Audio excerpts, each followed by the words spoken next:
कृपा। सभी लोग मन से कीर्तन करेंगे, सब लोग गाएंगे साथ में, हमारे व्यासी कीर्तन कराएंगे। गोविंद चले आओ, गोपाल चले आओ, गोविंद चले आओ, गोपाल चले आओ, गोविंद चले आओ, गोपाल चले आओ, गोविंद चले आओ, गोपाल चले आओ, गोविंद चले आओ, गोपाल चले आओ, गोविंद चले आओ, गोपाल चले आओ, गोविंद चले आओ, नंदलाल चले आओ, गोविंद चले आओ, नंदलाल चले आओ, गोविंद चले आओ, गोपाल चले आओ, गोविंद चले आओ, गोपाल चले आओ, हे मुरलीधर मोहन नंदलाल चले आओ, हे मुरलीधर मोहन नंदलाल चले आओ।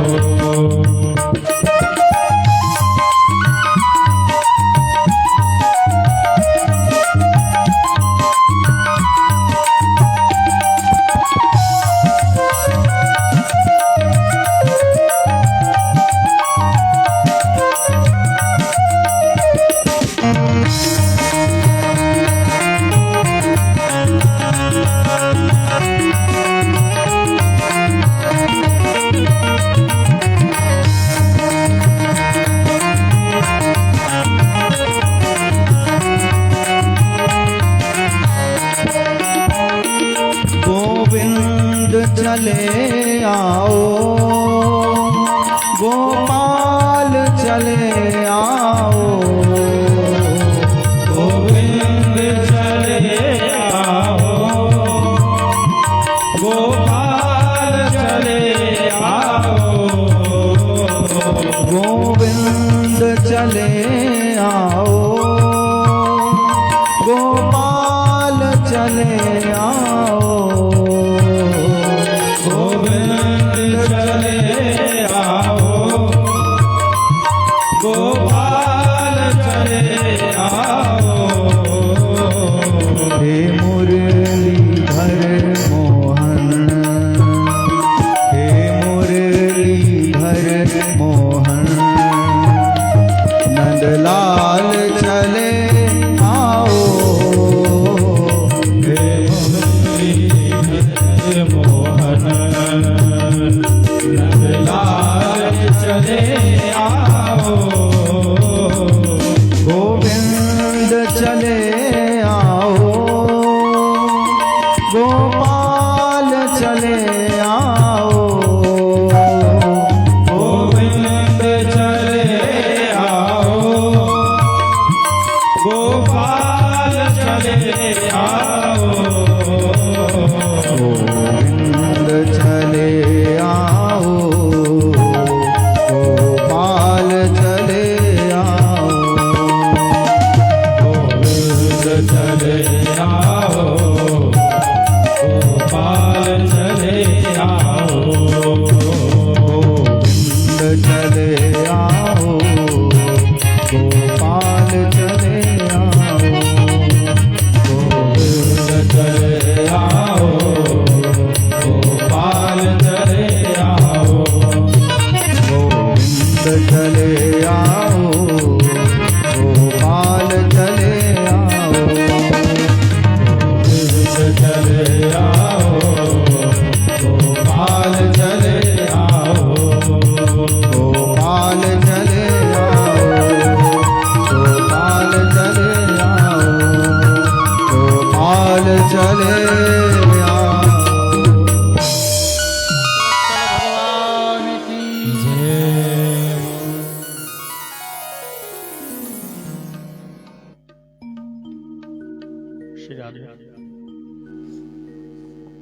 भगवान की अक्षय कृपा।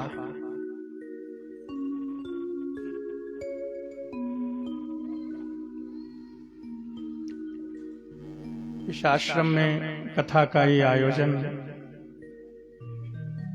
देखकर बड़ी खुशी हो रही है। 2 साल तो कोरोना ने ऐसा मुंह फाड़ा, कथा नहीं हो सकी।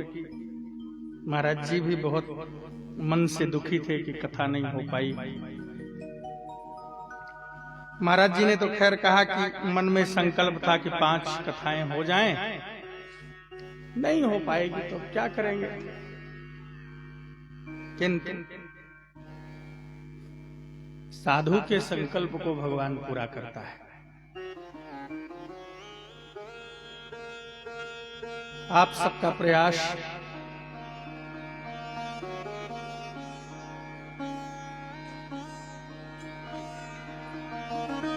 हमारे अप्रमेय प्रपन्न जी बड़े अच्छे संत हैं, कथा आप सुन ही रहे हैं, बड़ी मधुर वाणी है इनकी।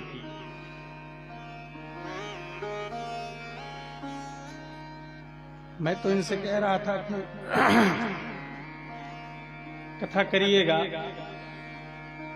हम आए हैं इसमें थोड़ा समय 10 मिनट का हमारे लिए बहुत है। कथा महाराज जी भी कथा सुन रहे थे और हम दोनों लोग बैठ के सुन रहे थे कथा, लेकिन इन्होंने 5 बजे ही बंद कर दिया। तो हम तो इनको कहेंगे कि कंजूस हैं ये, देना नहीं चाह रहे थे। इन्होंने सोचा कि ब्रह्मचारी जी आ गए, चलो देने के बजाय लिया जाए। बहुत अच्छे साधक हैं ये, हमारे परम प्रिय हैं। महाराज जी का भी इनको अच्छा स्नेह प्राप्त हुआ। मैं बहुत डर रहा था पहली बार जब इनको भेजा था, क्योंकि महाराज जी हमारे सबको जल्दी स्वीकार नहीं कर पाते, बड़े अद्भुत महात्मा हैं, किंतु महाराज श्री ने इनको स्वीकार किया, इससे हमको बड़ी प्रसन्नता हुई। थोड़ा कष्ट हो रहा है मुझे, यद्यपि मां नर्मदा की कृपा है। महाराज जी के स्वास्थ्य बिगड़ने से बड़ी चिंता हो गई थी और मैं बीच में जब दर्शन करने आया तो उनकी स्थिति देखकर बड़ी पीड़ा हुई। किंतु आप सब लोगों ने महाराज श्री की देखभाल की और हमारे महाराज जी के लाडले सुखदेव ने बड़ी सेवा की। साधुवाद देता हूं मैं। उस बालक ने पुनः महाराज जी को चला दिया।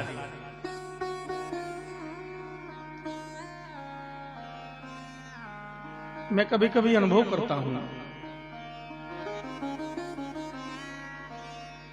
जीवन में कुछ चीजें न रहने के बाद उनके महत्व और उनकी गरिमा का अनुभव होता है। वस्तु होते हुए, व्यक्ति के होते हुए उसकी महत्व, उसकी महिमा समझ में नहीं आती।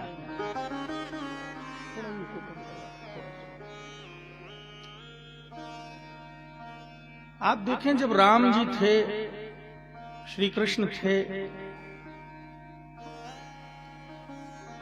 बहुत कम लोगों ने समझा कि ये भगवान है। बहुत कम लोगों ने उनका लाभ लिया। मुझे तो लगता है हमारे जीवन में जो सबसे ज्यादा उपयोगी होता है, जब वो चला जाता है तभी समझ में आता है कि हमने गलत किया।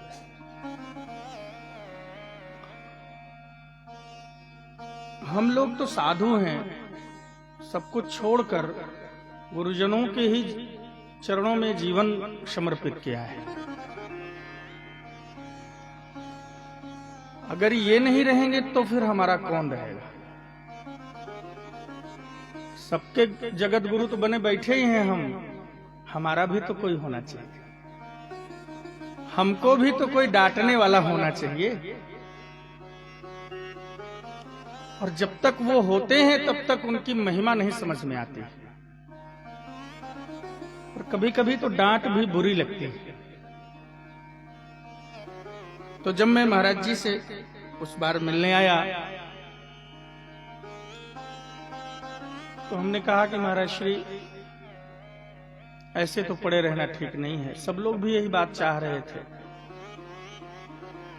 महाराज जी कहे एक दिन तो जाना ही है, तो मृत्यु से कैसा डर। मैं उस दिन की कल्पना करने लगा कि अगर महाराज श्री नहीं रहेंगे कौन डांटेगा। डांटने वाला तो कोई होना चाहिए जीवन में। और हम लोग तो इन्हीं गुरुजनों के ही आशीर्वाद से आज जी रहे हैं। ये चले गए तो हम तो अनाथ हो जाएंगे।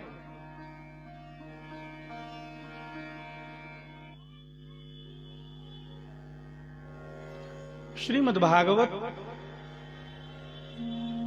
पढ़ते पढ़ते, मानस पढ़ते पढ़ते, इन ग्रंथों को पढ़ते पढ़ते आप कोई भी ग्रंथ उठाएंगे, प्रायः मैं भागवत जी और मानस दो ही ग्रंथ पढ़ता रहता हूं। अन्य ग्रंथ पढ़ने में बहुत रुचि नहीं है हमारी। मैं शुरू से और अंत तक एक बात देखा हूं, ग्रंथ में एक बात बड़ी जोरदारी से कहा है इन लिखने वालों ने।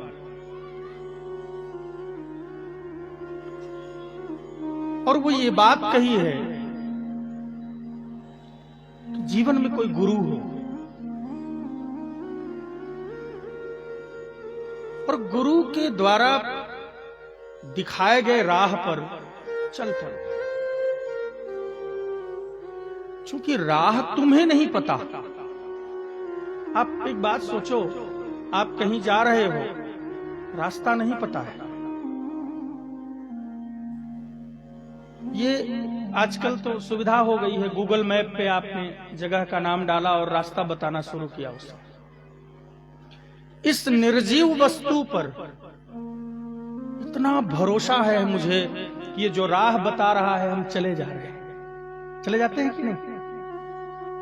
अगर ये निर्जीव राह बता सकता है, हमारे गंतव्य तक पहुंचा सकता है, तो कोई सजीव गुरु क्या हमें राह तक नहीं मंजिल तक नहीं पहुंचा सकता? पर दुर्भाग्य तो देखो हमारा, हम इस निर्जीव पर भरोसा कर लेते हैं पर किसी सजीव पर भरोसा नहीं कर पाते।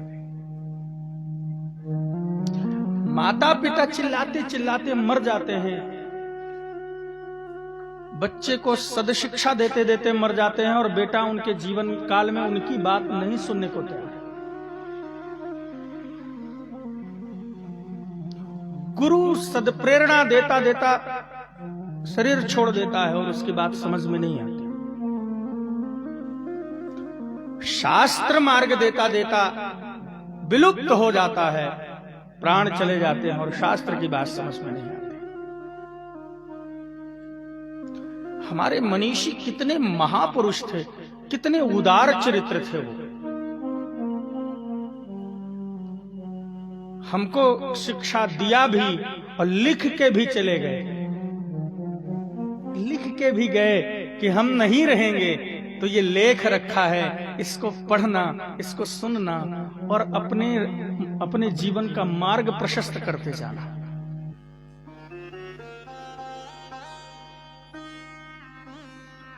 जीवन इस संसार में बड़ा अद्भुत है,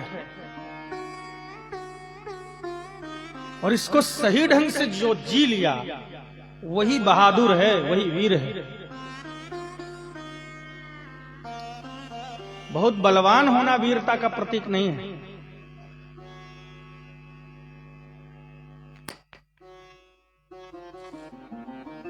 जैसे लंका में रहकर विभीषण भजन कर लिया। लंका राक्षसों की नगरी है, वहां कोई भजन करने वाला तो था नहीं। उस लंका में रह करके भी विभीषण भजन किया और संत को पाया और अंत में भगवंत को पा गया। पाया ना भगवान को।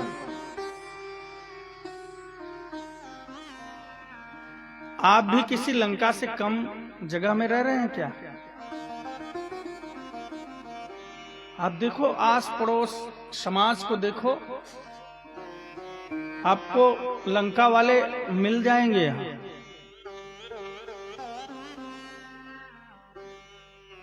तब भी भगवान की कृपा है, मध्य प्रदेश में बड़ी शांति है। उत्तर प्रदेश में रहे होते तो पता लगता लंका किसको कहते हैं। कदाचित कश्मीर में घर हुआ होता तो पता चलता कि लंका किसको कहते हैं। ममता जी, अभी एक पिक्चर आई है, हम देख नहीं पाए हैं अभी तक, द कश्मीर फाइल। अगर डिंडोरी में कहीं लगी हो तो आप लोग जरूर देखिएगा। यहां टाकीज नहीं है, खैर ये तो अच्छा है, टाकीज नहीं है, पर देखने को मिले तो देखिएगा, आपको लगेगा कि लंका है ये। जहां किसी का सम्मान सुरक्षित न हो, लंका नहीं तो क्या है। और एक बात मैं कभी कभी सोचता हूं कि आज के वातावरण से बेहतर वातावरण लंका का था, क्योंकि लंका में भी एक दूसरे के मान मर्यादा का ध्यान होता था। आप लंका की ही बात है, गोस्वामी जी ने वहां लिखा कि बोला बचन पाई अनुशासन। वहां भी बिना आज्ञा के बड़ों के सामने बोलना अथराइज्ड नहीं था। आपको बोलना है तो अनुमति लीजिए। और आज हमारा बोलना ही सबसे ज्यादा अनियंत्रित है। हमारे शरीर में सारी इंद्रियां अनियंत्रित हो चुकी हैं, पर सबसे ज्यादा अनियंत्रित है कुछ तो जिह्वा। जिह्वा दो काम करती है, जिह्वा बोलती है और जिह्वा स्वाद लेती है। दो काम करती है ना ये इंद्रिय। जिह्वा हमारी अनियंत्रित हो गई है, स्वाद भी हमारा अनियंत्रित हो गया है, वाणी भी अनियंत्रित हो गई है। अगर सारी इंद्रियों को आप छोड़ दो, जो मनो करें, केवल और केवल जिह्वा इंद्रिय पर हम थोड़ा थोड़ा ध्यान देते जाएं तो भी बात बन जाएगी। वाणी ठीक हो जाए और भोजन ठीक हो जाए। हम ये बात इसलिए नहीं कहते कि भगवान मिल जाएं। भगवान तो मिल ही जाएंगे, पहले संसार तो मिले आपको। आज कितने लोगों संसार में रहकर भी संसार में नहीं है। यदि आपका आचरण, आपका व्यवहार, आपका बोलना, आपका खाना, आपका रहना असामाजिक है तो आप समाज में कहां हैं? तो भगवान मिलेंगे जब मिलेंगे, संसार आपको मिल जाएगा। पहली चीज बोलना ठीक हो जाएगा तो लोगों से व्यवहार ठीक हो जाएगा। आधे से ज्यादा कलह समाप्त हो जाएंगे, बोलना नियंत्रित हो जाएगा। और आधे से ज्यादा रोग ठीक हो जाएं, जिह्वा नियंत्रित हो जाएगा। ये भैया ऐसा मत सोचना कि मैं यहां बैठ के बोल रहा हूं तो मेरा सब नियंत्रित है। हम भी आप ही की तरह हैं, अंतर यह है कि आप सुन रहे हैं, हम बोल रहे हैं। और ये बात गुरु चरणों में बैठकर इसलिए बोल रहा हूं क्योंकि गुरुदेव की कृपा हो और हम लोगों के जीवन में भी ऐसा नियंत्रण उपस्थित हो।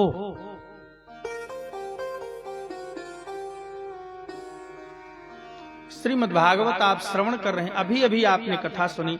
श्रीमद् भागवत के प्राण तत्व की कथा सुनी है। श्रीमद् भागवत का प्राण है रास पंचाध्यायी। इसको रासलीला कहते हैं। श्री कृष्णावतार का प्राण है रासलीला, क्योंकि कृष्णावतार काम विजय के लिए हुआ है। यद्यपि जितने भी दोष हैं सब बड़े दुखद हैं। दोष अपनी सीमा से अधिक जब हो जाता है, चाहे गुण ही हो, सीमा से अधिक हो जाता है तो वो दुख ही देता है। तो काम हो, क्रोध हो, लोभ हो, मोह हो, कुछ भी हो, दुखद है। लेकिन काम जो है, काम यदि धर्म की सीमा का उल्लंघन करता है तो वो जीव को नष्ट कर देता है। और काम यदि धर्मानुकूल होता है, नियंत्रित होता है, तो वो परमात्मा बना देता है जीव को।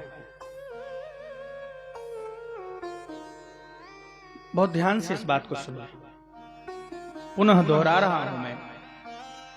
काम यदि धर्म की सीमा में रहेगा तो जीव को परमात्मा बना देगा, और काम जब अनियंत्रित होगा तो व्यक्ति का अस्तित्व नष्ट कर देगा।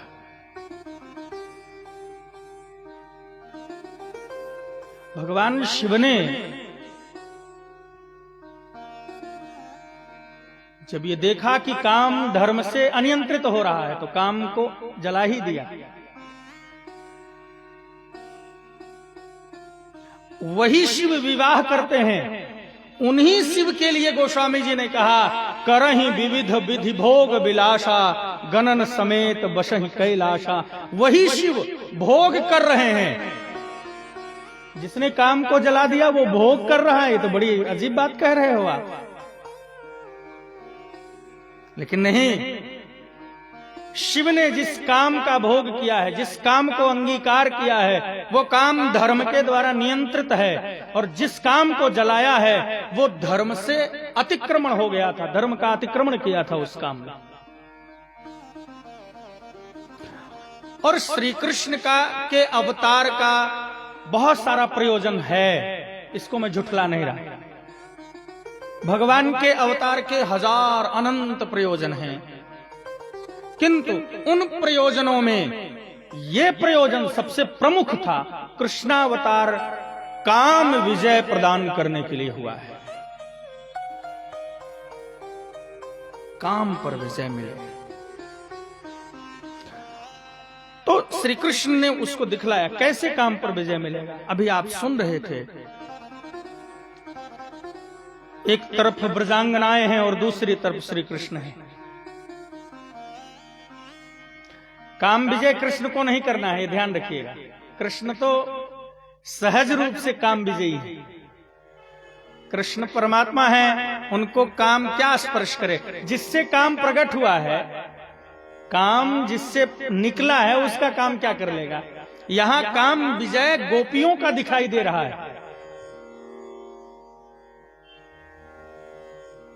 गोपियों के द्वारा, गोपी माने जीव, गोपी माने कोई महिला नहीं, गोपी कोई महिला नहीं है। और परमात्मा की दृष्टि में न कोई महिला है न कोई पुरुष है। बहुत ध्यान से इस बात को समझिएगा। परमात्मा तो छोड़िए, सुखदेव जी महाराज को देखिए आप। सुखदेव जी महाराज जब चले जा रहे थे तो व्यास जी पीछे पीछे जा रहे थे पुकारते हुए। तो रास्ते में कुछ अप्सराएं स्नान कर रही थीं। तो जब व्यास जी को देखा उन्होंने तो तालाब में स्नान कर रही थी, वो अपने अपने वस्त्र पहनने लगी। तो व्यास जी रुक गए और व्यास जी ने कहा कि अभी अभी यहां से मेरा 16 साल का जवान लड़का गया, उसको देख के तुमको शर्म नहीं आई। हम अति वृद्ध, तुम्हारे पितामह की उम्र के हैं, हमको देखकर शर्मा रही हो। तो उन देवियों ने उत्तर दिया है। वहां पर सूत जी महाराज कह रहे हैं कि दृष्ट्वानुयान्त मृषिमात्मज मप्यनग्नम देव्यो ह्रिया परिदधुर्न सुतस्य चित्रम तदवीक्ष पृक्षति मुनौ जगदुस्तवास्ति स्त्री पुंभिदा न तु सुतस्य विवक्त दृष्टे। उन देवियों ने कहा, व्यास जी आपका लड़का भले युवा है, जवान है,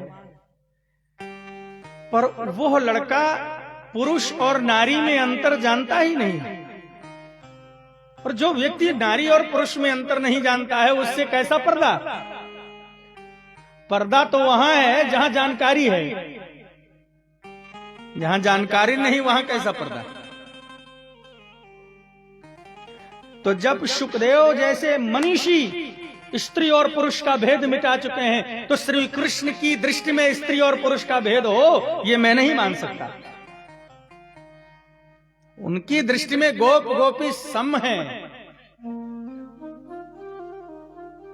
और जब सुखदेव जी महाराज ये कहते हैं, अभी आप सुन रहे थे कि निशम्य गीतम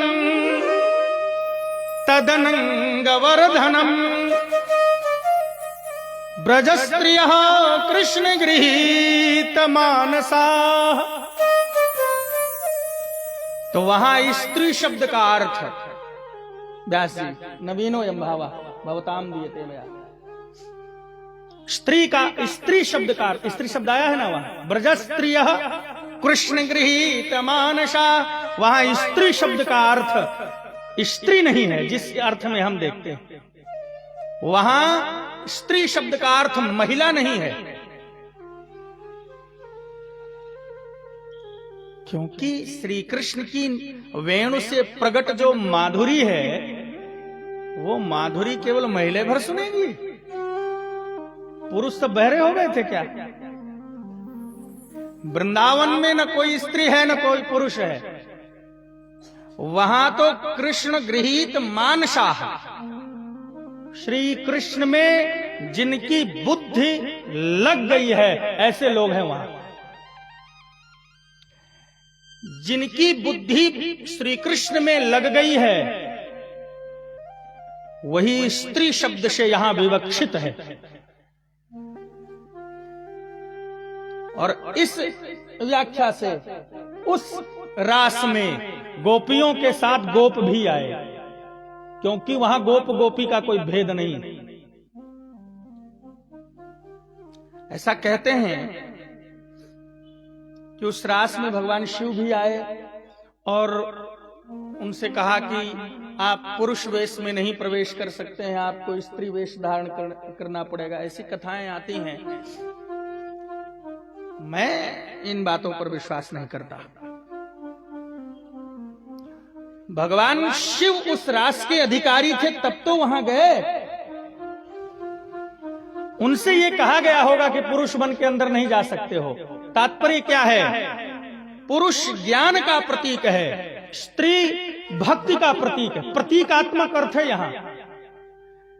पुरुष ज्ञान का अधिष्ठात्र है और स्त्री भक्ति की अधिष्ठात्री है। यहां पुरुष कहने का तात्पर्य ज्ञान है, स्त्री कहने का तात्पर्य भक्ति है।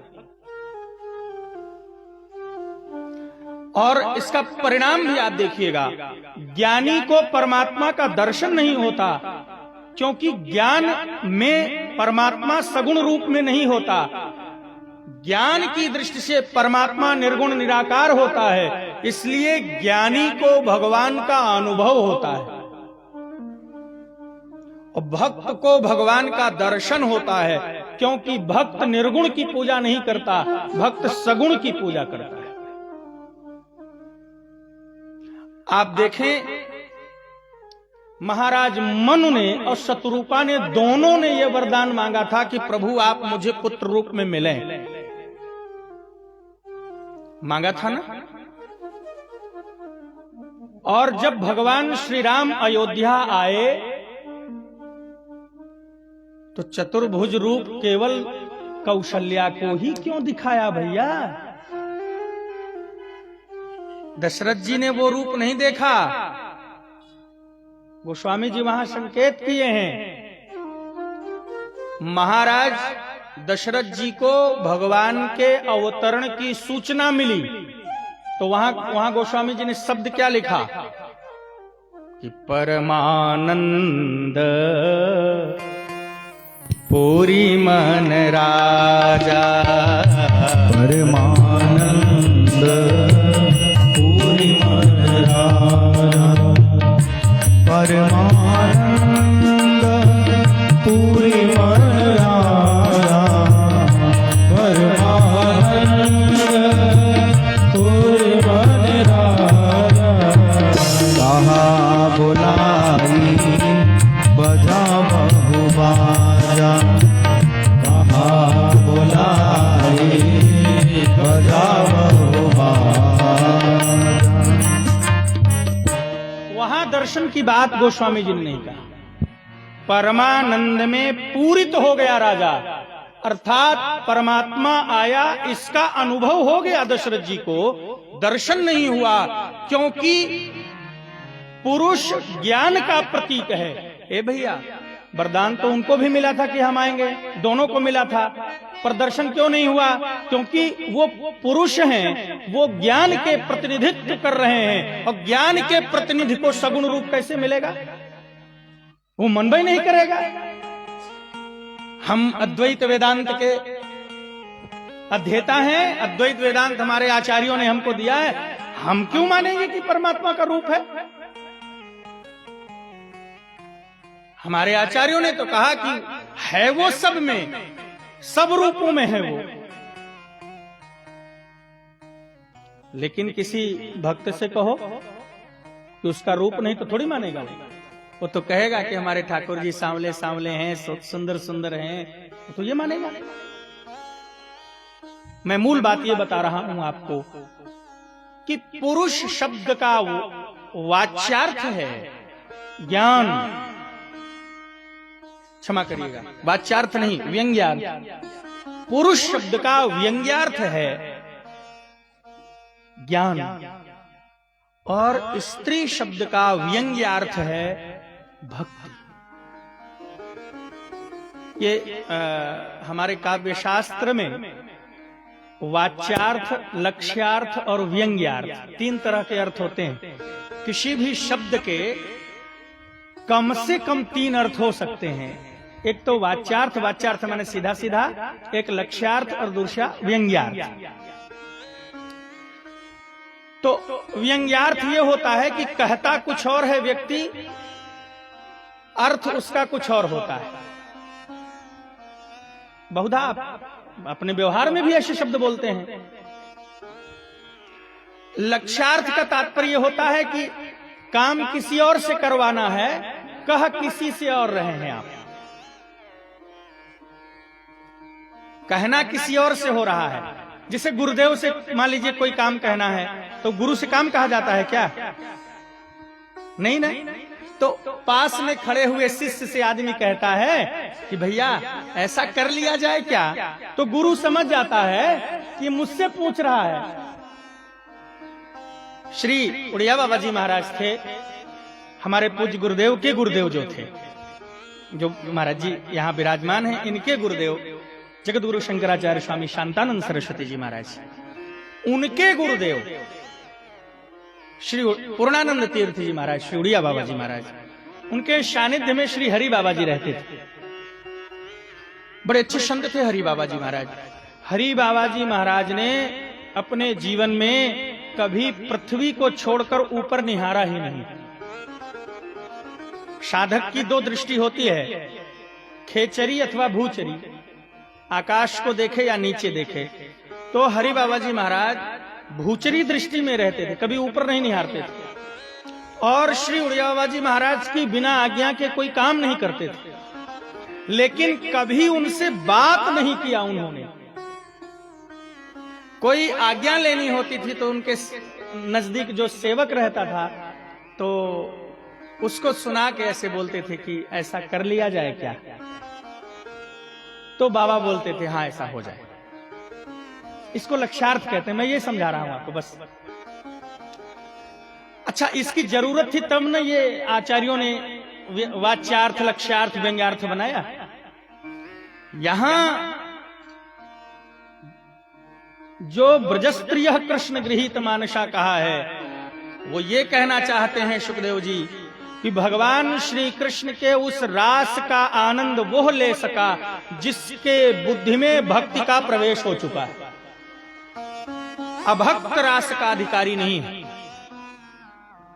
रास माने होता है दिव्यानंद, वो आनंद जो अभी आप कल्पना भी करोगे तो नहीं कर पाओगे। जैसे आपसे कोई कहे कि अमृत कितना मीठा है, तो आप कहोगे हम क्या जाने भैया, अमृत पिया ही नहीं है।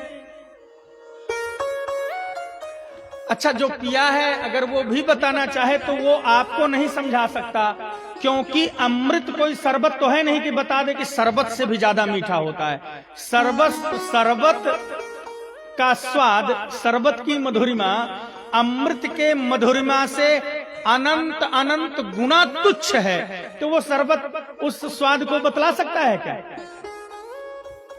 तो अमृत का स्वाद हम आपको बता नहीं सकते।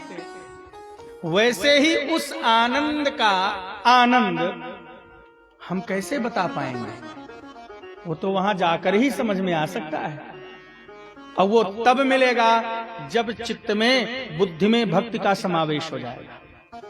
और देखिए, बुद्धि शब्द भी स्त्रीलिंग है और भक्ति शब्द भी स्त्रीलिंग है, इसलिए यहां ब्रजस्त्रिय कृष्ण गृहीत मानसाः का तात्पर्य है स्त्री की विविक्षा में इसका व्यंग्यार्थ भक्ति और मति है।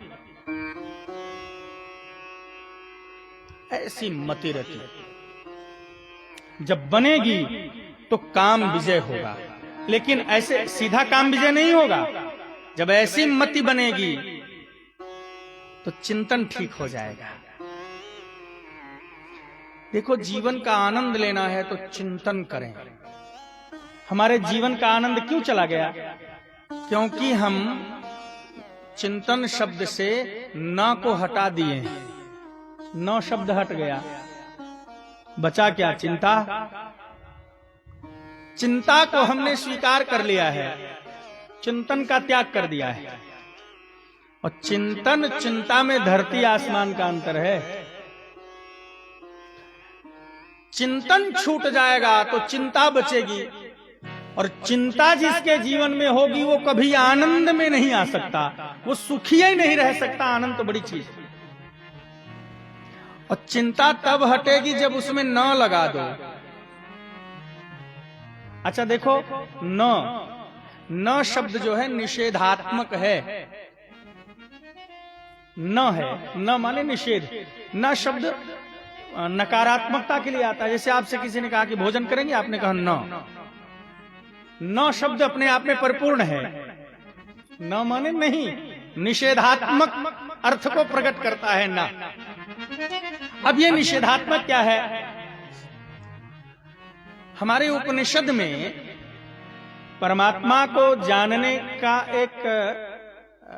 एक छोटी सी विधा बताई। बहुत सारी विधाएं हैं, उसमें एक निषेधात्मक विधा है। दोनों विधाएं हैं, स्वीकारात्मक विधा भी है, निषेधात्मक विधा है। मैं आपको निषेधात्मक विधा बता रहा हूं।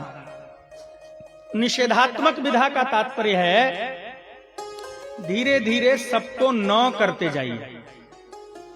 जो गणित, हमारी गणित बहुत कमजोर है, कभी कभी गणित वालों के पास बैठता हूं तो कुछ ज्ञान अर्जन हो जाता है, इसलिए बता रहा हूं। ये न सोचिएगा कि मैं गणित पढ़ा रहा हूं आपको। जो लोग गणित जानते होंगे उनको पता होगा कि गणित में आदमी जब सवाल लगाता है तो कहता ना, ये कट गया इससे, ये कट गया इससे, कट गया, ऐसा बोलते हैं। कैसे कट गया मुझे नहीं पता है, ऐसा बोलते हैं लोग, कट गया। गणित बहुत कमजोर थी हमारी राजा राम जी। गणित में 34 नंबर से ज्यादा हम कबो जिंदगी में न पावा। ये मास्टर की कृपा होती थी कि हमको पास कर देता था। तो गणित में कट जाने का बड़ा महत्व है ना। ये इससे विभक्त हो गया, अलग हो गया। ऐसे ही संसार में निषेधात्मक एक प्रक्रिया है। ये नहीं, ये नहीं, ये नहीं। गोस्वामी जी ने इसे कहा नेति नेति कही। नेति माने ये नहीं, ये नहीं, ये नहीं। अच्छा, ये करते करते धीरे धीरे धीरे धीरे आप ऐसी जगह पहुंच जाएंगे जहां कुछ नहीं होगा। और जब कुछ नहीं होगा वहीं सब कुछ हो जाएगा। व्यक्ति ऐसा सोचता है कि सब चला जाएगा तो हमारे पास बचेगा क्या, लेकिन ये सच्चाई है कि जिस दिन सब चला जाएगा उस दिन सब आ जाएगा। आप सोचो, मैं अपनी बात बता दूं, सब तो छोड़ा, घर द्वार परिवार माता पिता रिश्तेदार नातेदार सब छोड़े, तो क्या ये हमारे पास नहीं है? कौन नहीं है मेरे पास? इतना बड़ा परिवार मिला। एक माँ को घर में छोड़ के इतनी माँ मिल गई, एक मौसी को छोड़े इतनी मौसी मिल गई, एक बहन को छोड़े इतनी बहन मिल गई।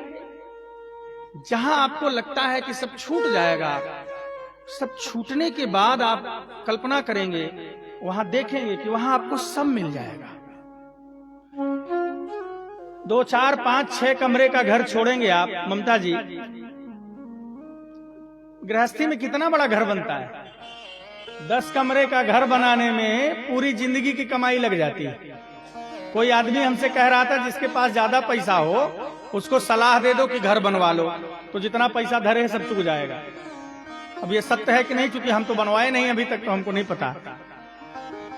एक घर बनवाने में आंधी आ रही है और एक घर छोड़ दो तो हजारों घर खड़े हैं, अपने ही खड़े हैं भाई। हमारे गुरुदेव के इतने आश्रम हैं कि हम पूरे भारत में कहीं घूमने जाएं तो हमको गृहस्थ के घर रुकने की जरूरत नहीं है, आश्रम ही इतने हैं। जहां पर सब कुछ छूट गया ऐसा लगता है, आप देखेंगे कि वहां सब मिल गया। छोड़ने की शक्ति तो आए हम में, छोड़ने की हिम्मत नहीं पड़ती। छोड़ने की हिम्मत पड़ जाए तो सब मिल जाए। विभीषण ने लंका छोड़ने की हिम्मत की, वहां रहा आता तो हो सकता था रावण के चक्कर में मारा जाता, ना भी मारा जाता तो जो आज विभीषण जी का कद है दुनिया के सामने वो न बनता। लंका का राजा भर हो जाना कोई बड़ी चीज है क्या?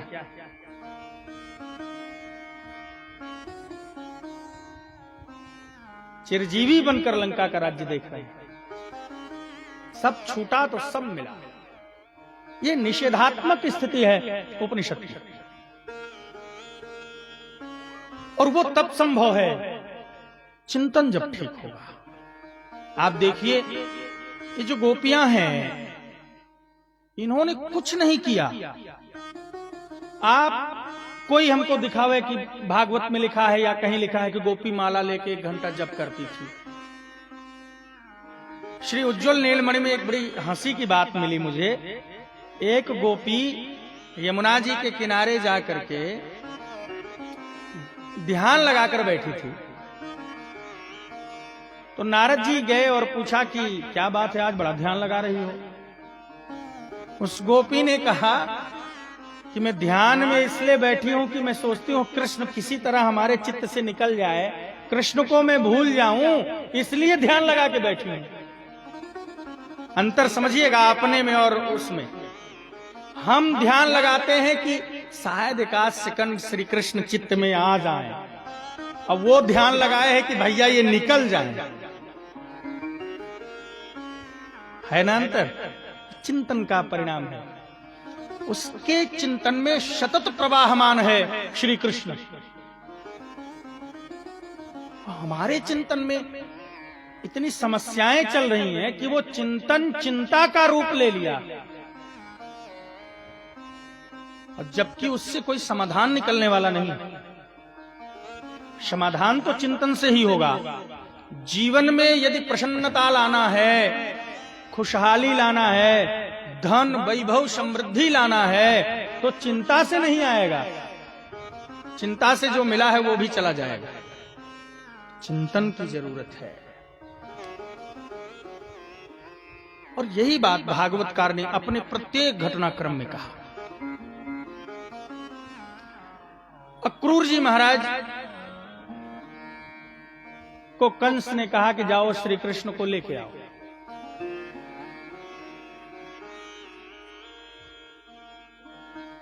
अक्रूर जी महाराज ने विचार किया कि कंस के पास तो इतने लोग हैं, हमको क्यों भेज रहा है, कुछ गड़बड़ है इसमें। अच्छा, आप एक साधारण व्यक्ति में और अक्रूर जी में मिलान करिए। चिंतन और चिंता का अंतर देखिएगा। अक्रूर की जगह कोई और होता तो वो चिंतातुर हो जाता, क्योंकि अक्रूर का प्रेम, अक्रूर का स्नेह श्री कृष्ण में है।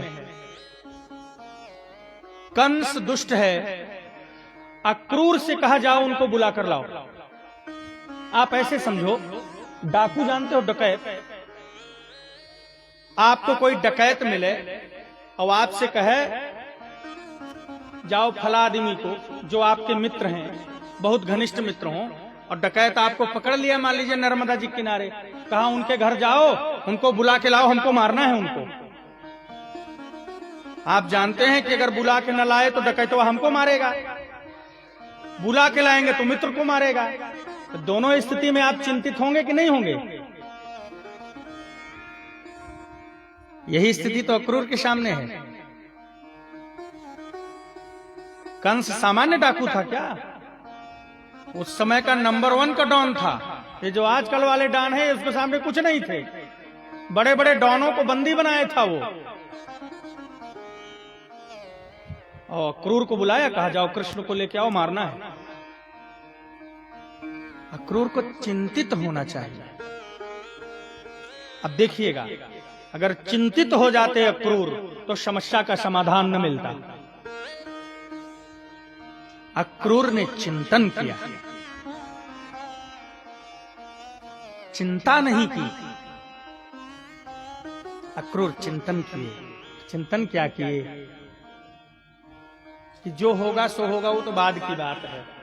पहले तो मेरा अपना सौभाग्य तो देखो, जिस लायक मैं नहीं था वो मुझे मिल रहा है।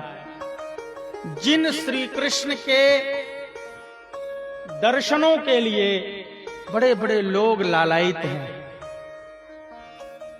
जिन श्री कृष्ण को अहर्निश ब्रजांगनाएं निहारती रहती हैं, जिन श्री कृष्ण के चरणों की धूल के लिए देवता भी तरसते हैं, उन श्री कृष्ण का दर्शन मिलेगा मुझे। चिंता को चिंतन में बदला उन्होंने। ऐसा नहीं है कि उनके मन में ये चिंता नहीं है कि श्री कृष्ण को मारेगा। ये बात अक्रूर ने ही भगवान से कहा है आगे कि कन्हैया तुमको मारने के लिए कंस ने बुलाया है। कहीं न कहीं मन में ये बात थी, लेकिन उस चिंता को इस चिंतन से अक्रूर ने दबा दिया। चिंता दबेगी चिंतन से तो तब होगा जब हमारे मन में भक्ति का प्रवाह होगा और परमात्मा का वरदहस्त होगा। किसी भक्त ने कहा है कि हे प्रभु मेरे सिर पर अपना वरदहस्त रख दो। आइए इस भजन का आनंद ले, तब आगे की बात करें। मेरे सर पर रख दो कान्हा, हो मेरे सर पर रख दो कान्हा, अपने ये दोनों हाथ, देना हो तो दीजिए जन्म जन्म का साथ, देना है तो दीजिए जन्म जन्म का साथ। तो मेरे सर पर रख दो बाबा, मेरे सर पर रख दो बाबा, मेरे सर पर रख दो बाबा, मेरे सर पर रख दो बाबा, अपने ये दोनों हाथ, देना हो तो दीजिए जन्म जन्म का साथ, देना है तो दीजिए जन्म जन्म का साथ। ओ अब तो कृपा कर दीजिए जन्म जन्म का साथ, अब कृपा कर दीजिए जन्म जन्म का साथ।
रहे हैं गम की धूप में, प्यार की छैया कर दे तो। झुलस रहे हैं गम की धूप में, प्यार की छैया कर दे तो। बिन माझी के नाव चले ना, अब पतवार पकड़ ले तो। बिन माझी के नाव चले ना, अब पतवार पकड़ ले तो। वो झुलस रहे हैं गम की धूप में, प्यार की छैया कर दे तो। झुलस रहे हैं गम के धूप में, प्यार की छैया कर दे तो। बिन माझी के नाव चले ना, अब पतवार पकड़ ले तो। बिन माझी के नाव चले ना, अब पतवार पकड़ ले तो। मेरा रास्ता रोशन कर दे, मेरा रास्ता रोशन कर दे, मेरा रास्ता रोशन कर दे, मेरा रास्ता रोशन कर दे। छाई अंधियारी रात, तेरा हो तो दीजिए जन्म जन्म का साथ। देना है तो दीजिए जन्म जन्म का साथ। देना है तो दीजिए जन्म जन्म का साथ।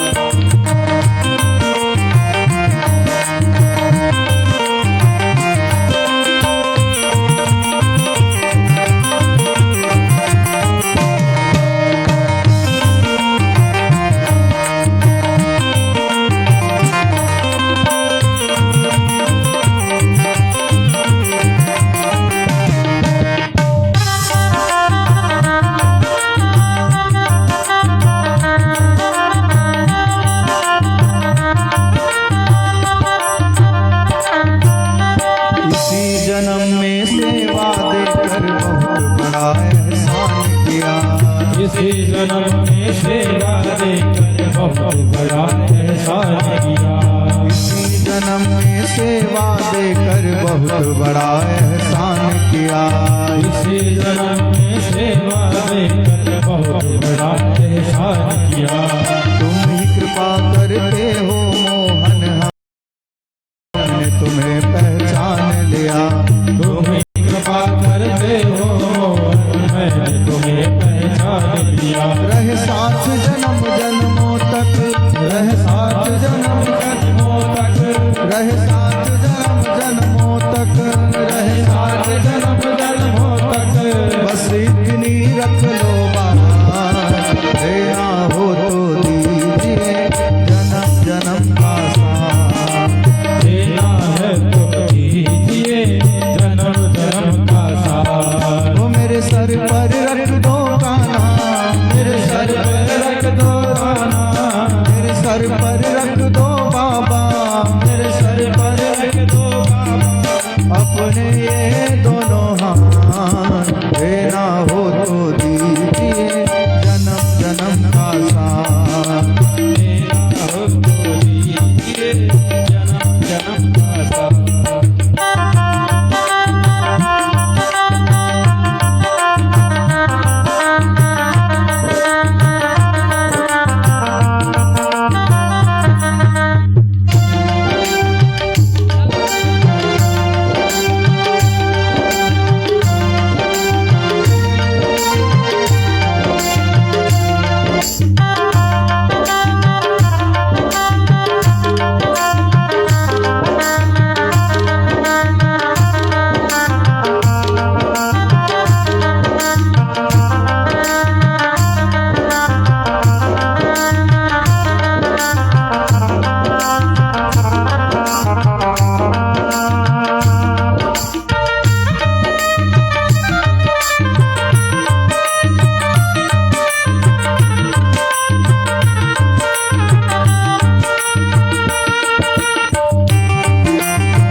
शरणागत को अपने गले लगाते हो।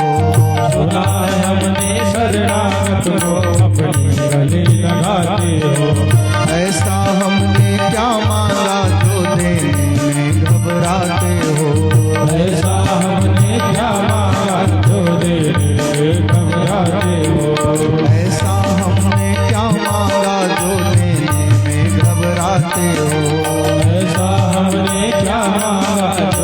में घबराते वो चाहे जैसे रख बनवारी, चाहे जैसे रख बनवारी, चाहे जैसे रख बनवारी, चाहे जैसे रख बनवारी, बस होती रहे मुलाकात, देना हो तो दीजिए जन्म जन्म का साथ, तेरा हो तो दीजिए जन्म जन्म का साथ।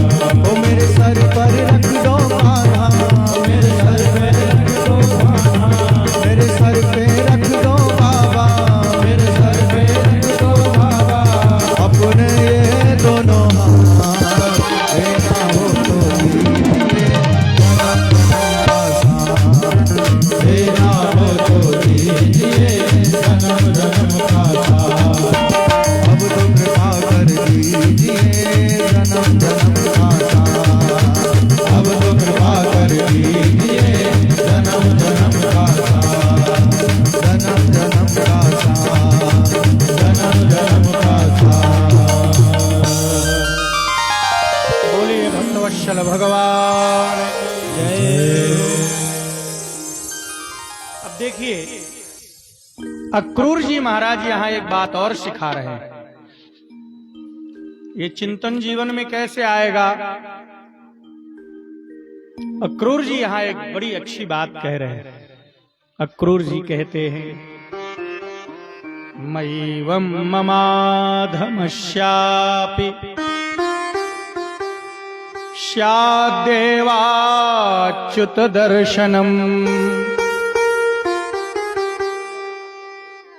क्या मुझ अधम को भगवान का दर्शन मिलेगा?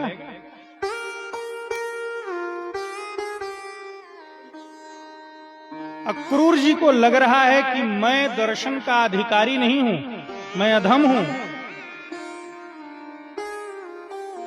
मुझ अधम को यदि भगवान का दर्शन मिल जाए तो भगवान की कृपा है। तात्पर्य क्या है यहां?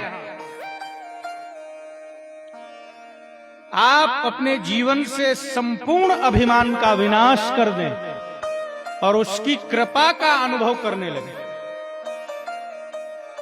व्यक्ति अपने पुरुषार्थ में इतना लीन है कि उसको कृपा का अनुभव ही नहीं हो रहा है। और जहां पुरुषार्थ होगा वहां दुख के अतिरिक्त कुछ नहीं होगा। मैं पुरुषार्थ न करने की बात नहीं कह रहा हूं, पुरुषार्थ तो करें, पर उस पुरुषार्थ में भी अभिमान न हो, भगवत कृपा का बोध हो।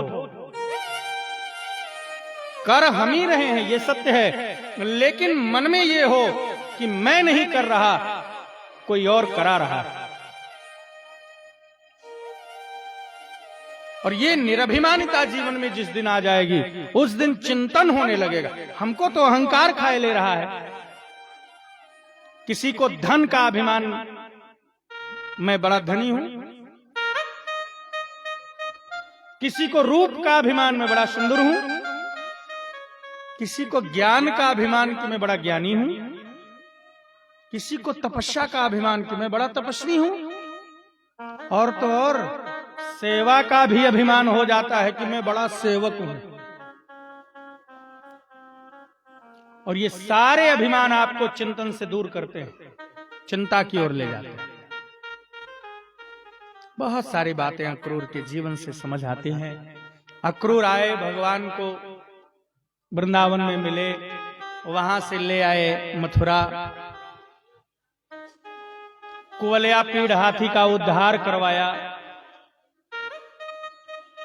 कंस के यहां जो अभिमानी योद्धा थे उनका उद्धार हुआ। और अंत में कंस का भी कल्याण किया भगवान ने। कंस को जब मारा तो उसके पक्ष वाले जो आए उनको भी ठीक किया। जेल में गए, माता पिता और नाना को बाहर किया। और इसके बाद उग्रसेन को ही, अपने नाना को ही मथुरा का राज्य अभिषेक किया। मथुरा में सुशासन स्थापित किया।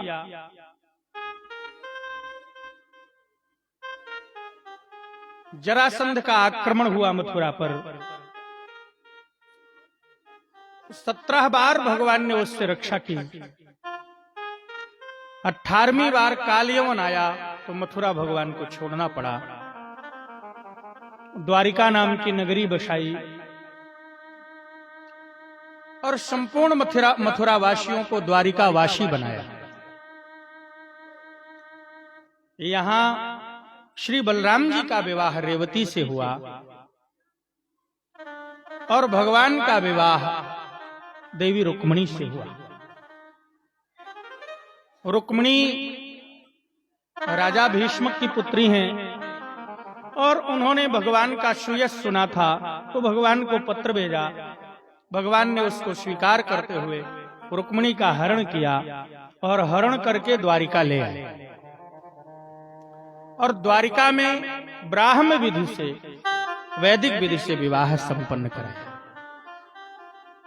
बहुत संक्षेप में हमने सारी बातें कह दी क्योंकि हमने देखा कि लोगों के चित्त में है कि समय हो गया। मैं तो पहली बार कथा अभी आज बैठा हूं तो समय का बहुत ज्ञान नहीं रहा। ये महाराज हमारे बोले जब तक मन हो तब तक करिए, तो अब हम लोग तो ऐसे हैं गुरुदेव कृपा से कि रात भर कहोगे तो रात भर कहेंगे, भाई उसमें कोई बड़ी चीज नहीं है। लेकिन यहाँ सब साधुए थोड़ी बैठे हैं, गृहस्थ भी बैठे हैं, उनके घर में काम धंधा भी है। तो वक्ता को कुछ और पता चले न चले, श्रोता का मन पता चल जाता है। क्योंकि जो वक्ता कथा कहता है तो वो श्रोता को नहीं देखता, श्रोता के मन को देखता है। तो हम समझ गए कि टाइम हो गया। अच्छा, अभी रुक्मिणी जी का विवाह भी करना है। द्वारिका में हुआ सो हुआ, एकाक्षरी में आश्रम में तो होना ही चाहिए भाई। तो ये सब हमारे ढोल नगाड़ा वाले भी खड़े हैं, इनका भी कार्यक्रम होना है। तो आइए हम सब भगवती रुक्मिणी और भगवान के ब्याह का आनंद लें। हमारे आचार्य जी व्यास जी भजन सुनाते हुए और आचार्य जी व्यवस्था पूजन करते हुए हम सब लोग आनंद लेंगे। जो लोग जैसे आनंद लेना हो ऐसे आनंद लीजिए। अरे भाई, आप अपने लड़के की शादी में जैसे आनंद लेते हैं वैसे कन्हैया जी की शादी में आनंद लीजिए। कन्हैया जी भी तो लड़के नहीं है, अरे बाप समझो बाप, लड़का समझो लड़का। तो खूब आनंद से आइए हम लोग ब्याह की ओर चलें। हमारे गंधर्व लोग सुंदर गीत गायन करेंगे, उसका भी आनंद लेंगे। आचार्य जी लोग विवाह कराएंगे। बोलिए भक्तवत्सल भगवान की जय। बोलिए दुल्हा सरकार की जय। श्री रुक्मिणी रमण भगवान की जय। ठाकुर जी का विवाहोत्सव संपन्न हो रहा है। हमारे भगवान को आज दूल्हा की तरह सजाया गया है, इसलिए आइए किस तरह से सजाया गया है। एक भक्त ने कहा, हो लगे आज दूल्हा दिलदार सांवरे, लगे आज दूल्हा दिलदार सांवरे, तेरा किसने किया श्रृंगार सांवरे, तेरा किसने किया श्रृंगार सांवरे, तेरा किसने किया श्रृंगार सांवरे, तेरा किसने किया श्रृंगार सांवरे, लगे आज दूल्हा दिलदार सांवरे, लगे आज दूल्हा दिलदार सांवरे, हो लगे आज दूल्हा दिलदार सांवरे, लगे आज दूल्हा दिलदार सांवरे, तेरा किसने किया श्रृंगार सांवरे, तेरा किसने किया श्रृंगार सांवरे। प्रेम से सब लोग ताली बजाते हुए उत्सव में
गिर चंदन केसर तिलक लगाया मस्तक पर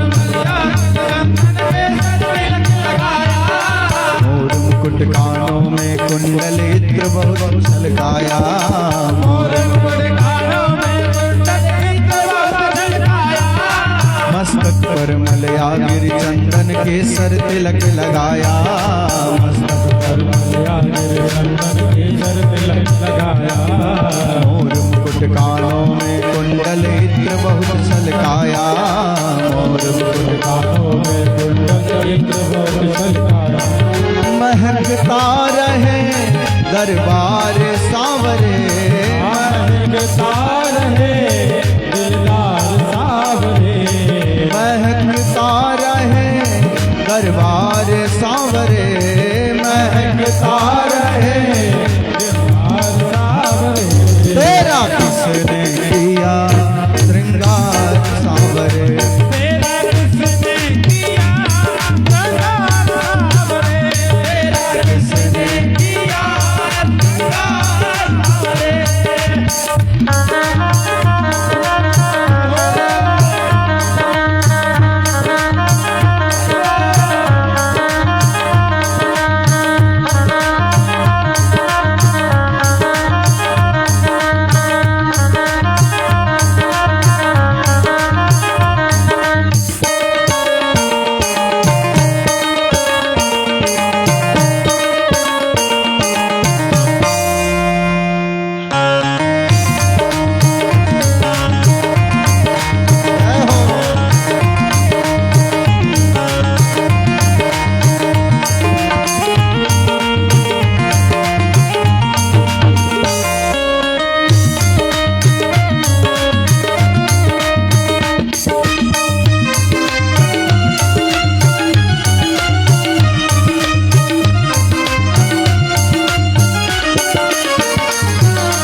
कलियां चुन चुन कर सुंदर हार बनाया बागों से कलियां चुन चुन कर सुंदर हार बनाया रहे सलामत हाथ सदा वो जिसने तुम्हें सजाया रहे सलामत हाथ सदा वो जिसने तुम्हें सजाया बागों से कलियां चुन चुन कर सुंदर हार बनाया बागों से कलियां चुन चुन कर सुंदर हार बनाया रहे सलामत हाथ सदा वो जिसने तुम्हें सजाया रहे सलामत हाथ सदा वो जिसने तुम्हें सजाया सजाता रहे हर बार सांवरे सजाता रहे हर बार सांवरे वो सजाता रहे हर बार सांवरे सजाता रहे हर बार सांवरे तेरा किसने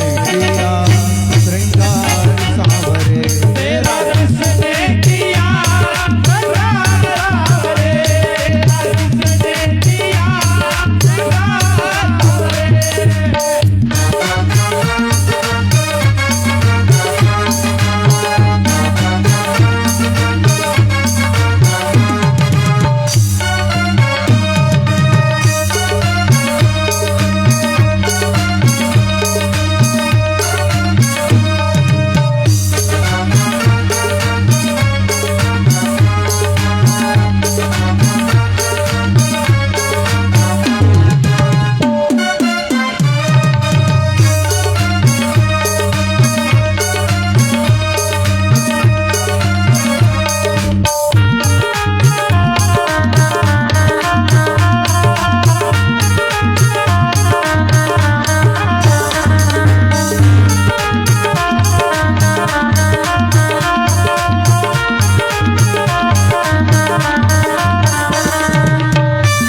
यहाँ विवाह उत्सव के कार्यक्रम में जो लोग सम्मिलित होना चाहते हैं वो बारी बारी से आकर के यहाँ तुलसी जी का और ठाकुर जी का विवाह उत्सव हो रहा है, उसमें सम्मिलित हो सकते हैं। तुलसी जी को प्रणाम करें जो भी लोग आना चाहते हैं। और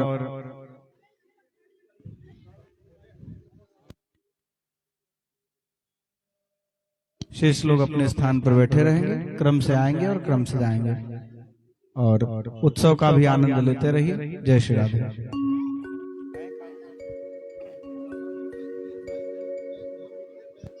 अच्छा, जिन लोगों को ठाकुर जी के यहाँ पाँव पूजी हो रही है, पैर पूजना है विवाह में, वो लोग यहाँ आकर के पैर पूज सकते हैं और फिर अपने स्थान पर अपने अपने बैठ जाएं। श्री राधे।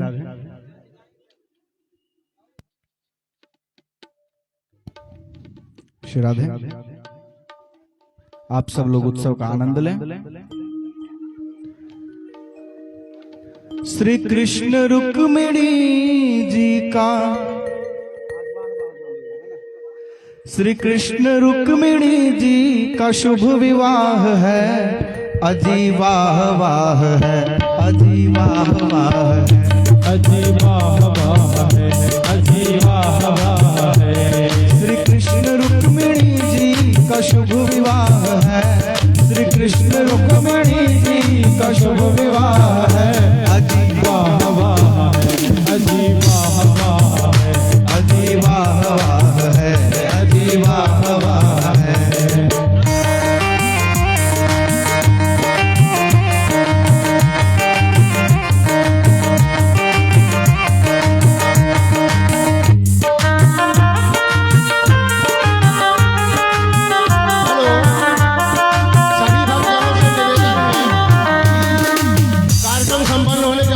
प्रसाद लिए बगैर ना जाएं। सभी लोगों से अनुरोध है, प्रसाद लिए बगैर कोई नहीं जाएगा। जय श्री राधे।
शुभ विवाह है, श्री कृष्ण रुक्मिणी जी का शुभ विवाह है, श्री कृष्ण रुक्मिणी जी का शुभ विवाह है, श्री कृष्ण रुक्मिणी जी का शुभ विवाह है, अजी वाह वाह है, अजी वाह वाह है, अजी वाह वाह है, अजी वाह वाह है। श्री कृष्ण रुक्मिणी जी का शुभ विवाह है, श्री कृष्ण रुक्मिणी जी का शुभ विवाह है, अजी वाह वाह है, अजी वाह वाह है, अजी वाह वाह है, अजी वाह वाह है।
आज मेरे श्याम की शादी है, आज मेरे श्याम की शादी है, आज मेरे श्याम की शादी है, आज मेरे श्याम की शादी है। श्याम की शादी है, मेरे घर श्याम की शादी है। ओ श्याम की शादी है, मेरे घर श्याम की शादी है। श्याम की शादी है, मेरे भगवान की शादी है। ओ श्याम की शादी है, मेरे भगवान की शादी है। आज मेरे श्याम की शादी है, आज मेरे श्याम की शादी है।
बनी है खूब जोड़ी, कृष्ण रुक्मिणी की जोड़ी। बनी है खूब जोड़ी, रुक्मिणी की जोड़ी। खुशी से नाचे हैं मिला सजनी को साजन। खुशी से नाचे तन मन मिला सजनी को साजन। हो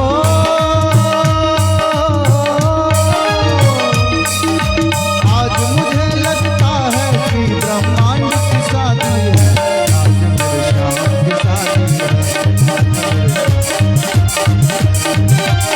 श्याम की शादी है, मेरे घर श्याम की शादी है।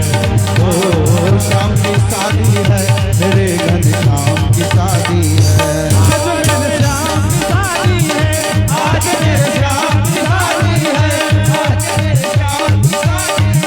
आज मेरे श्याम की शादी है। आज मेरे श्याम की शादी है।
रुक्मिणी यूं मुस्कावे,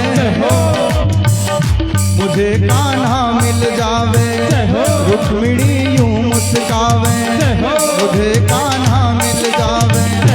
मेरी थी यही तमन्ना, पूरी हुई आज तमन्ना। मेरी थी यही तमन्ना, पूरी हुई आज तमन्ना। हो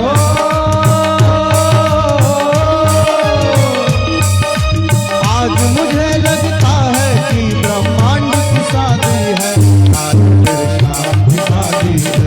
आज मेरे श्याम की शादी है। ओ श्याम की शादी है, मेरे भगवान की शादी है। ओ श्याम की शादी है, मेरे घर श्याम की शादी है। आज मेरे श्याम की शादी है। आज मेरे श्याम की शादी है।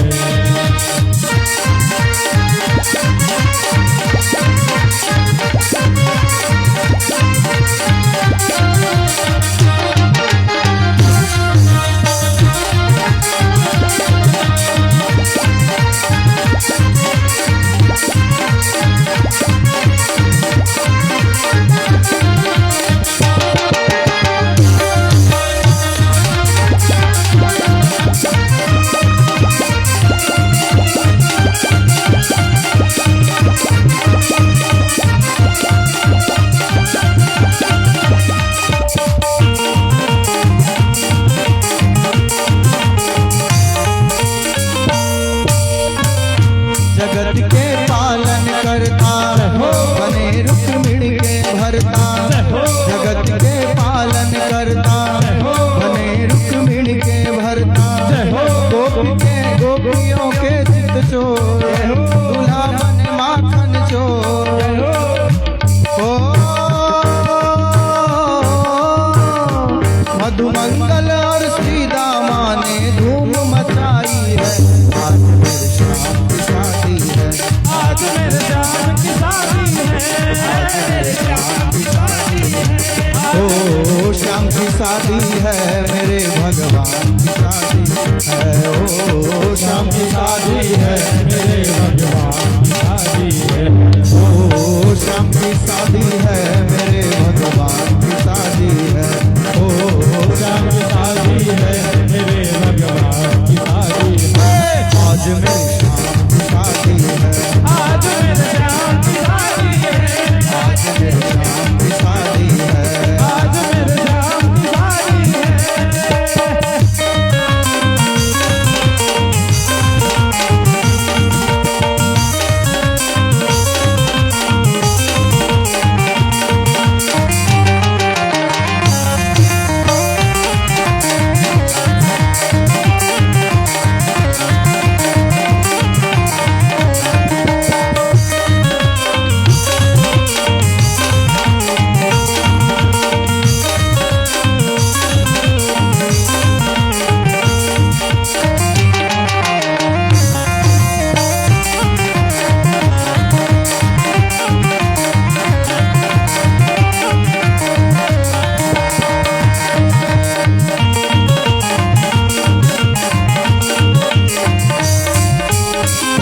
वक्त है खूबसूरत बड़ा शुभ लग्न मुहूर्त।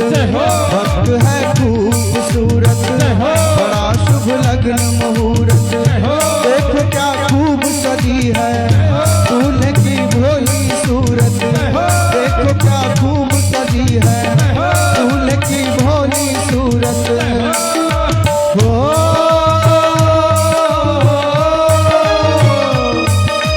बने बराती देवता सब होके साथी है। आज मेरे श्याम की शादी है। आज मेरे श्याम की शादी है। ओ श्याम की शादी है मेरे भगवान की शादी है। ओ श्याम की शादी है मेरे भगवान की शादी है। ओ श्याम की शादी है मेरे भगवान की शादी है। ओ श्याम की शादी है मेरे भगवान की शादी है। आज मेरे श्याम की शादी है। आज मेरे श्याम की शादी है। आज मेरे श्याम की शादी है। आज मेरे श्याम की शादी है। आज मेरे श्याम की शादी है। बोलिए दुल्हा सरकार की, श्री रुक्मिणी मैया की जय। आप सबको भगवान के विवाहोत्सव की बधाई हो। बधाई हो। अब आरती होगी। आरती के लिए आप सब अपने अपने स्थान पर खड़े हो जाएं। भगवान की मंगलमयी आरती होगी।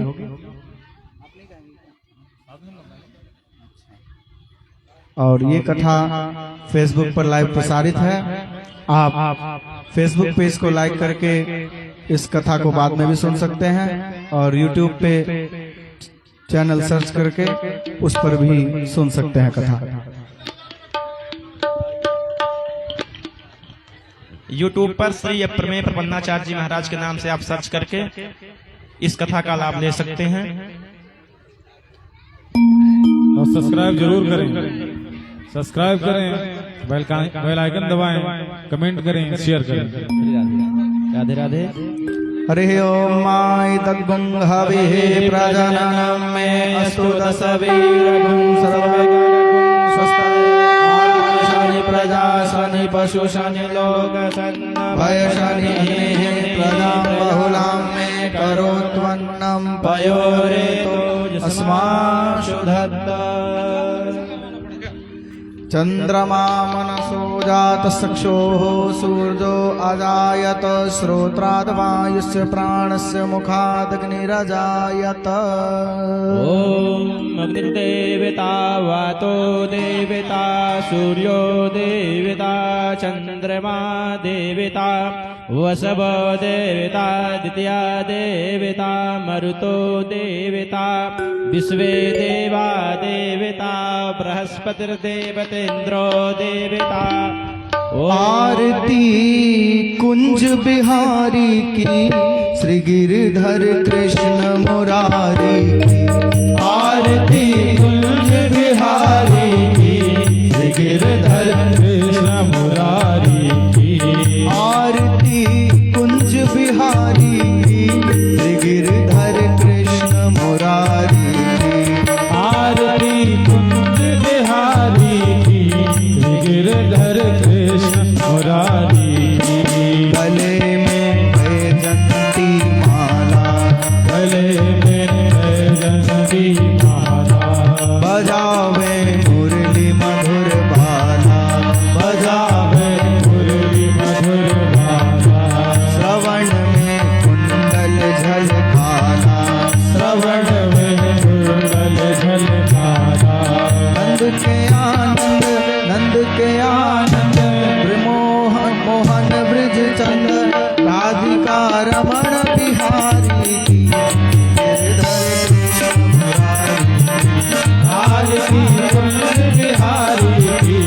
गिरधर कृष्ण मुरारी की। आरती कुंज बिहारी की श्री गिरधर कृष्ण मुरारी की।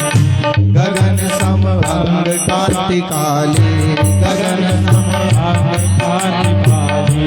राधिका चमक रही आली, राधिका चमक रही आली। लतन में खाड़े वनमाली, लतन में खाड़े वनमाली।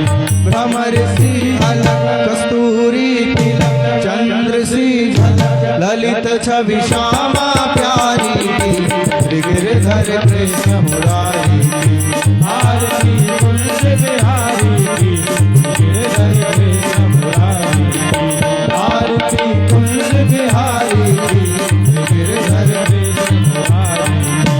कनकमय मोर मुकुट बिलसे, कनकमय मोर मुकुट बिलसे। देवता दर्शन को तरसे, देवता दर्शन को तरसे। गगन सो सुमन बहुत बरसे, गगन सो सुमन बहुत बरसे। बजे मुरचक मधुर मृदंग, वारिणी संग अतुल रति गोप कुमारी की। श्री गिरधर कृष्ण मुरारी की। आरती कुंज बिहारी की श्री गिरधर कृष्ण मुरारी की। आरती कुंज बिहारी की श्री गिरधर कृष्ण मुरारी की। जहाँ से प्रकट भई गंगा, जहाँ से प्रकट भई गंगा। कलुष कलहारिणी श्री गंगा, कलुष कलहारिणी श्री गंगा। स्मरण से होत मोह भंगा, स्मरण से होत मोह भंगा। बसी शिव सी जटा के भी हरे अधि, चरण छवि श्री बनवारी की। गिरधर कृष्ण मुरारी की। आरती कुंज बिहारी की गिरधर कृष्ण मुरारी की। आरती कुंज बिहारी की गिरधर कृष्ण मुरारी की। चमकती उज्ज्वल कजरेणु, चमकती उज्ज्वल कजरेणु। बज रही वृंदावन वेणु, बज रही वृंदावन वेणु। चहु दिस गोपी ग्वाल धेनु, चहु दिस गोपी ग्वाल धेनु। असत मृदुमंद चांदनी तटत भव तेर सुन दीन भिखारी की।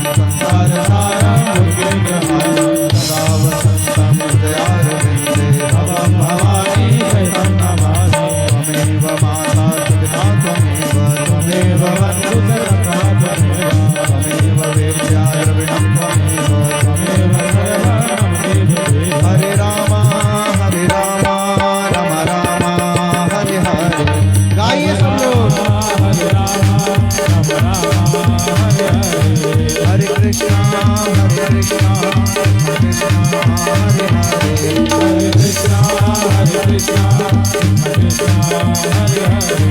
Hare Rama, Rama Rama, Hare Hare.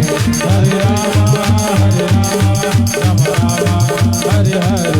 Hare Krishna, Krishna Krishna, Hare Hare. Hare Krishna, Krishna Hare Hare. Hare Ram, Ram Ram, Hare Hare. Hare Krishna, Hare Krishna,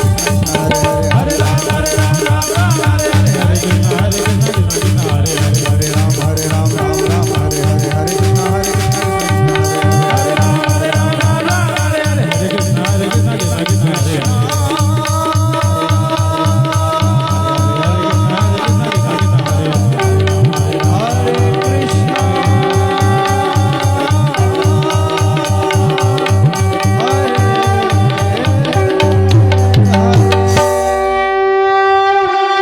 आरार्धिक्यं समर्पयामि जलेन शीतलीकरणं पुष्पैः देवाधिवन्दनम् आरोग्यार्थे आत्माभिवन्दनम् आत्मदर्शनम् स्वात्मदर्शनम् हस्तो प्रक्षाल्य मनसः मन्त्रपुष्पाञ्जलि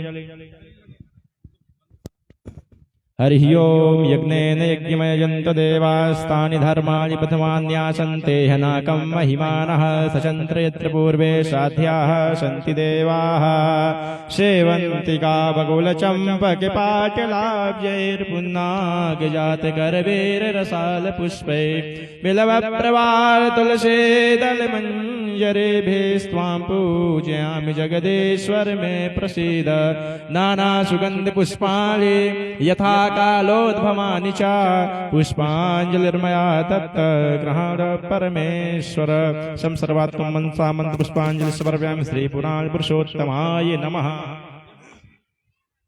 बोल वृंदावन बिहारी लाल की, भगवान श्री शंकराचार्य जी महाराज की, शंकराचार्य भगवान की, आज के आनंद की, श्रीमद् भागवत महापुराण की, अनंत बलवंत हनुमंत लाल की, गजानन गणेश भगवान की, अम्बे मातु की, पार्वती पतये हर हर महादेव।